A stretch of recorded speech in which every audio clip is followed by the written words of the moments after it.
about what bothers us the most about feminist communities, what is it?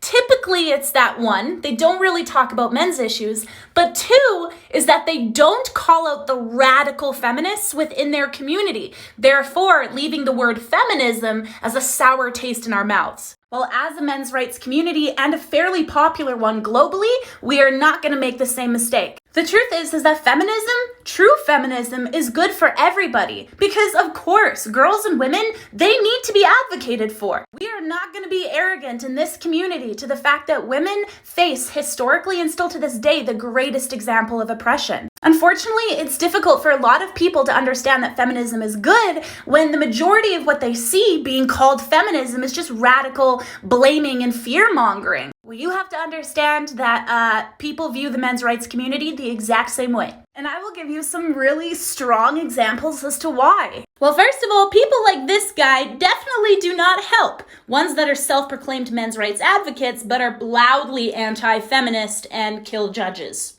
Now, if you think that that's a one-off, it's not. I live in Canada, okay? And here we have a community called Incels. They call themselves involuntarily celibate. We have the largest group of them in the world here in Canada, and here they commit vigilante acts against women. They are so violent and so notorious that Canada has literally labeled them our own domestic terrorists. They do things like go out and stab people. Like, this is a massive problem that we're having. And these are extremist groups that hate women and are angry because they don't get laid. Now, is every single person who identifies as an incel, do they believe in that radical shit? No. Do the majority of them? Absolutely. And if the ones that don't, that's the slope you're headed on. I mean, really think about it. Who doesn't get laid and calls themselves involuntarily celibate? Like, I really don't understand. When you say the word involuntary, that puts like responsibility on another person. Well, guess what? It's nobody's responsibility to get you laid. The majority of us who don't get laid or go through a period of not getting laid, we call it a dry spell. We don't feel sexual entitlement and then go out and kill people for it. Just like how the majority of us, when we think of feminists, we unfortunately go straight to the radical feminists, the ones who are screaming in your faces, the ones who make absolutely no sense and are incredibly hypocritical, when in reality, true feminists do not believe anything of that source. Just like how when people think of men's rights, they think of these radical men that just hate women, anti-feminist, and will commit vigilante acts and label themselves as incels. The fact of it is that this men's rights community is different.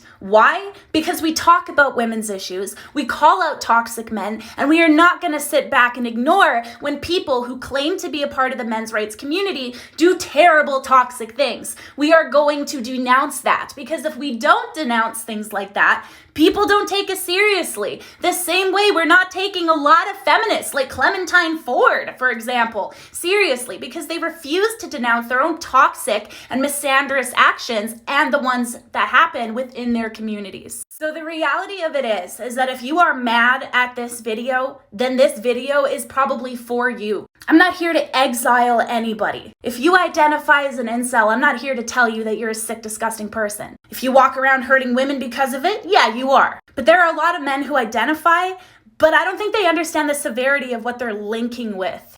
If you label yourself as an incel, understand that you are linking yourself with men who feel intense sexual entitlement for women, intense hatred for women, and you're linking yourself to a domestic terrorist group in Canada. I'm not here to judge anybody or try to make somebody feel like they're not worthy. Because the reality of it is everybody is worthy of love and affection in this world. But the truth is that we all have to do something for it. And no, I'm not talking about going out and doing nice acts to get laid. I mean, we have to put ourselves in society. We have to act like the rest of society. We have to have compassion for people, empathy for people. We cannot have entitlement over people. We need to have understanding for people. Exiling yourself from society and labeling yourself as an incel is just really not the way to do it. And the same to these radical feminists that say, fuck men, I'm a feminist, and just do these terrible things. You are not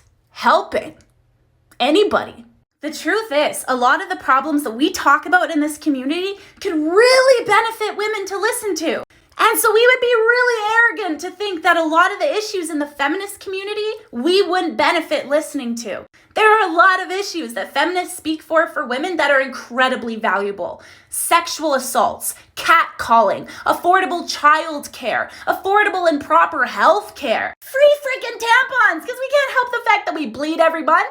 Humanity will thrive at its best when men and women come together. And that's what egalitarianism is. It's the belief that men and women both need to be advocated for equally to get to an equal standing point. So understand that the Roma army here, this is not him versus her. This is us versus them, and them being the radical beliefs that society teaches other people. Thanks for coming to my TED Talk.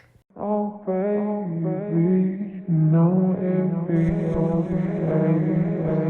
you don't gotta be so. Oh baby, no envy, you don't gotta be so.